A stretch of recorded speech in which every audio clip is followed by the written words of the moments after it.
Welcome my channel Triveni steno classes. आज का dictation start होगा 3 सेकंड बाद। स्टार्ट। उपाध्यक्ष महोदय, मैं मानती हूँ कि बहुत से जो हमारे भाई हैं उनकी ओर से शिकायतें आई हैं और यहाँ बातचीत चलती रहती है कि हम अपने इलाके में सफाई बंद कर देंगे, परंतु यह विषय स्वायत्त शासन संस्था के सहयोग से नहीं हो पा रहा है जैसा कि हमें आशा है, और मैं समझती हूँ कि राजनीतिक दल स्वास्थ्य के विषय में ध्यान रखते हैं, क्योंकि यह मानवता के लिए बहुत आवश्यक है और इसमें राजनीति का कोई रंग नहीं आना चाहिए, ऐसी मेरी आशा है। मैं अनुरोध करूंगी कि सदस्यों की जो समस्याएं हैं उनको ध्यान में रखते हुए दिल्ली प्रशासन कोई ऐसी नीति अपनाने की कोशिश करे जिससे नगर निगम का यदि कोई काम हो तो उस विषय में हमारा नगर निगम से एक सहयोगपूर्ण वातावरण पैदा हो, मगर इस वातावरण में राजनीति न आने पाए। हमारे सामने एक उद्देश्य हो कि हमें जनता का काम करना है, क्योंकि जनता के लिए हम चुनकर आए हैं। इसमें पार्टी का कोई पर्सन नहीं है। पैरा। दूसरी बात, मैं यह कहना चाहता हूँ कि अनाथ बच्चों के लिए जो इस बजट में प्रावधान किया गया है कि उनके लिए केंद्र बनाए जाएंगे, तो मैं समझती हूँ कि इन केंद्रों के साथ साथ बेसहारा महिलाओं के लिए जो कि समाज से तिरस्कृत हैं, ऐसी महिलाओं के लिए जगह जगह इस प्रकार के केंद्र खुलने चाहिए जहां उन्हें रोजगार सिखाया जाए और साथ ही साथ आर्थिक रूप से स्वतंत्र बनाने की तरफ भी प्रयत्न किया जाए।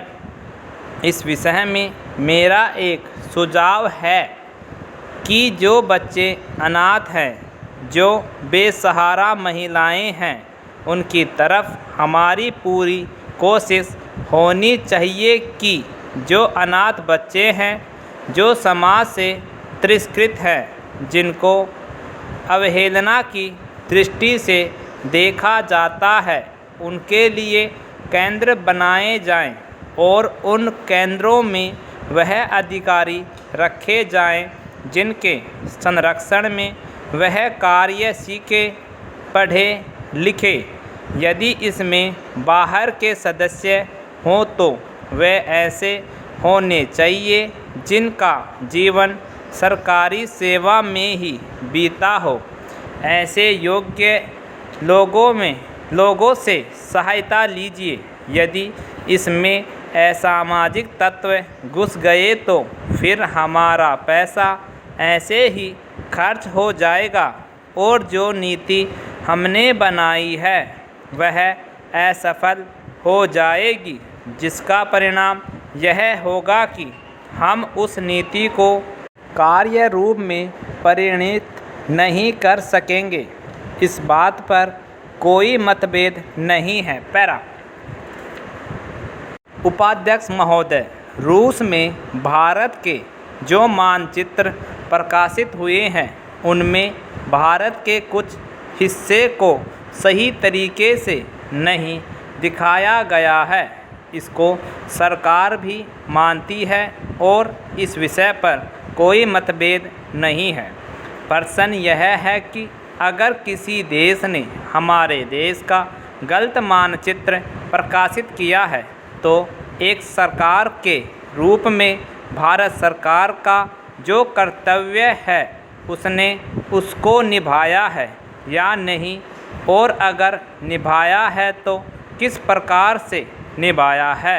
जब भारत सरकार का ध्यान इसमें प्रकाशित उस मानचित्र की ओर दिलाया गया जिसमें हमारे देश के कुछ भाग को गलत ढंग से दिखाया गया था, तो उसने 1956 में ही, जबकि न तो भारत और चीन की सीमा का प्रश्न पैदा हुआ था, इस बारे में रूस ने विरोध किया। इसके बाद भारत सरकार ने लगातार 4 बार रूस सरकार से लिखित रूप से विरोध किया कि हमारे मानचित्र को ठीक से नहीं दिखाया गया है। जिस मानचित्र को लेकर यह चर्चा हो रही है, जब उसकी ओर भारत का ध्यान गया तो उसने जून, जुलाई और अगस्त में लगातार 3 बार अपने राजदूत के माध्यम से और रूस के जो अधिकारी हमारे देश में आए उनसे बातचीत करके रूस का ध्यान इस ओर आकर्षित किया कि उसने उस देश का मानचित्र ठीक नहीं दिखाया है।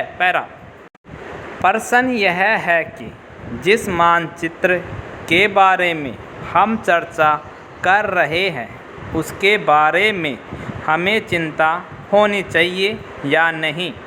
मैं समझता हूँ कि अगर दुनिया का कोई भी देश हमारा मानचित्र सही ढंग से नहीं दिखाता है तो स्वाभाविक रूप से देश को उसके बारे में चिंता करनी चाहिए।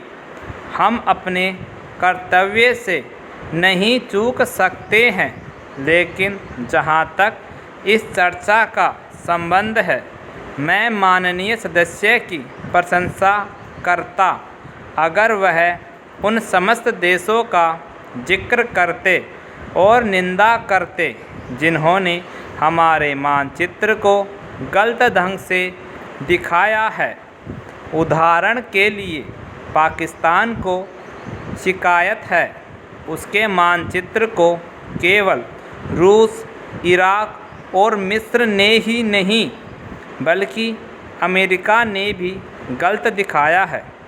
जिस कश्मीर को हम भारत माता का ताज और मुकुट कहते आए हैं, जिसे हम कहते हैं कि वह इस धरती पर हमारा स्वर्ग है, उस इलाके को बिल्कुल उनकी दया और कृपा पर छोड़ दिया गया है। यह बात उत्साहवर्धक नहीं है। कंप्लीट।